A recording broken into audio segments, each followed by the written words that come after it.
Majority of us were not taught how to manage our finances properly. We live in a world where we have so much access to debt. As a result, we drown in student loan debts, credit card debt, and all other lines of credit. In today's video, I'm going to show you the three habits that are keeping you poor. The first is to avoid get rich quick schemes. I don't discredit courses. I'm big on investing in yourself. But buy courses that will teach you a specific skill, whether it's how to invest in the stock market, the real estate, or how to make better decisions for yourself. Avoid courses that purport to teach you how to get rich with little to no amount of work.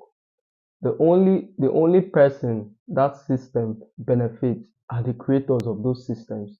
So stop enriching systems or stop enriching creators of financial systems that purport to make you rich.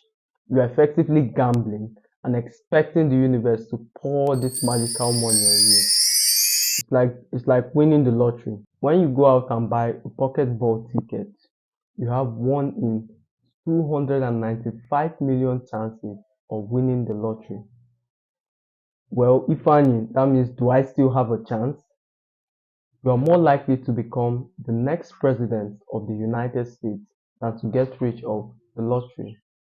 You are more likely to walk out your house and get crushed by a meteor than to get rich of the lottery. You are also more likely to get eaten by a T-Rex than to get rich of the lottery. You are effectively gambling. Avoid get rich quick schemes. Most people come to Las Vegas and see all these casinos and big buildings, but those casinos fund their utilities and keep their business in a going concern using your money, going broke, and reaching others. Avoid get rich quick schemes. The second is leading the newest things. Today's world where everything is on credit, even your iPhones are on credit. So you get a new phone, spread the balance for 24 months, and once you're done paying down that debt, you feel cringe because you have all this money and you don't have a monthly payment. You go out to get a new sofa, a new phone, you upgrade your new iPhone. What happens is you don't have a $40 for 24 months. You are paying $40 for the rest of your life. These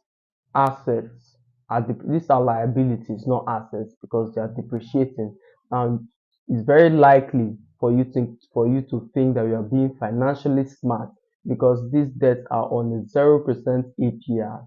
But conglomerates profit heavily from keeping you in debt. They hire psychologists and people in lab code, literally best minds of our generation, figuring out ways to addict you to this debt. When you go out and finance a sofa, you use the sofa for less than 3 years. After 3 years, you go out and get a new sofa. Now you have two sofa payments. The first one for the sofa you don't own anymore. The second is for the new sofa you just currently got. So building the new things, avoid this trap of debt. Debt is a tool. You can use it to your advantage or to your detriment. It's like giving a kid a grenade and not expecting him to blow himself up. If you give that same grenade to a soldier, now he can fight off invaders and keep the civilians safe. If you're not financially experienced enough to use debt, maybe that's what you leave for now to your experience in that regard. The third is live below your means. This is one of the most overused concepts in the financial space. Once you hear this, your mind goes to save, save, save, save, save, but you cannot save your way to wealth. Imagine if you were earning $35,000 and you saved 25% of your income, you would retire with $884,000. Well, that looks like a lot of cash now, but your $884,000 would not be worth the same in the next 40 to 45 years. So there's what economists call the future value of cash. Your cash, your total savings discounted into today's currency would be roughly 350k. 350k is not enough for you to retire.